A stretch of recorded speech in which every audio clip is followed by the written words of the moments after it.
The first Prime Minister of India was Pandit Jawaharlal Nehru.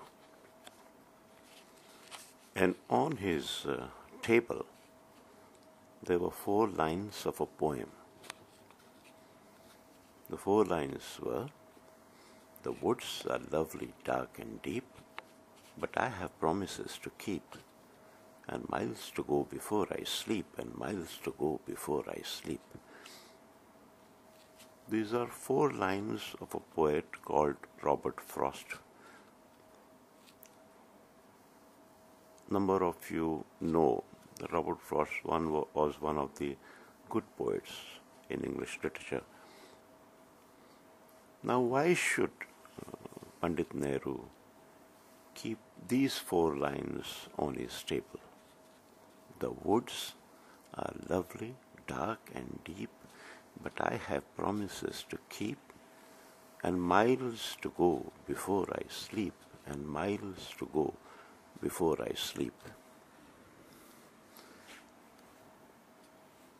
Friends, this was not just to show that he was fond of literature.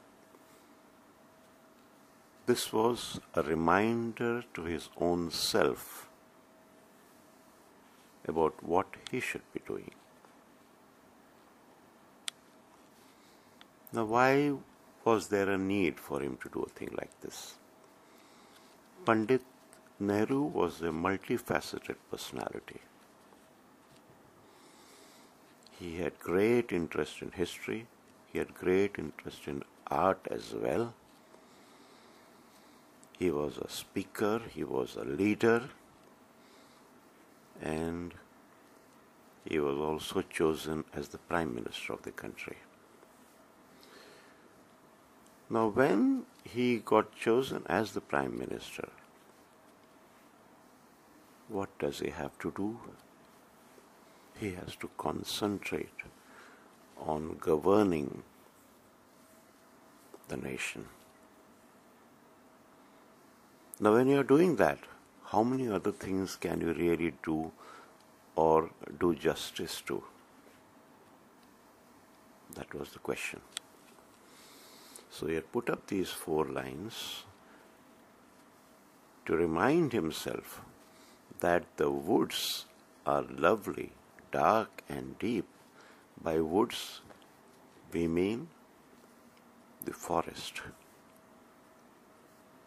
Now, please understand the context of this poetry.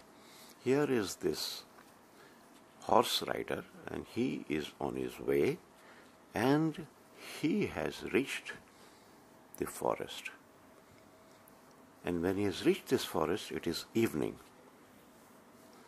So, as evening descends on the forest, it appears extremely magical, intriguing.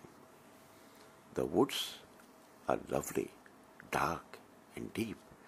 And there is a great sense of depth that is introduced purely because it becomes evening, dusk time. And therefore, this horse rider is tempted to enter into the woods because the woods appear so lovely, so dark and so deep. I would like to enter and have a look. But immediately after this first line, as the thought comes to him, he remembers, but I have promises to keep. All this, what is happening by the side, may be very intriguing, may be very tempting, but I have promises to keep. I have made a promise to myself. And when I realize what I have to do according to the promise, the second realization comes to me is, and miles to go before I sleep, and miles to go before I sleep. I have still so many miles to cover before I can get my rest. So many activities to be carried out, and those I can do only if I continue to remain on the path. I cannot do them if I enter into the forest. That is focus. And this focus is extremely important for people who are multifaceted. There are a number of people who get this ability to do many things. He was one of them. He had put this reminder on his table to tell himself that yes, of course art is important, of course history is important, of course poetry is important, everything is important, but I have taken a task. I have been assigned a task by, on the one hand, Mahatma Gandhi, and on the other hand, by the Indian nation, to carry out an extremely important task, and that is, after independence, that was the first government that was formed, I have the job to be a visionary prime minister. When I have to do that, I have miles to go before I sleep, and I have miles to go before I sleep because I have promises to keep. Even if the woods may appear lovely, dark and deep, but that promise that I have given to myself before I get my rest, by my rest, he meant, well, I finish with my job or I come to the end of my life, I have made a number of promises to myself and I have to continue on this path, the path being governing the nation. So, whenever the other facets of his personality would try to overpower him, and that is but natural for any human being, that was a constant reminder on his table. The 4 lines of Robert Frost: the woods are lovely, dark and deep, but I have promises to keep and miles to go before I sleep, and miles to go before I sleep. This is a lesson, ladies and gentlemen, for all those people who have so many facets in their personality, to focus and direct their energies on one special thing that comes to them, and do not allow the other facets of the personality to disturb that concentration and that focus.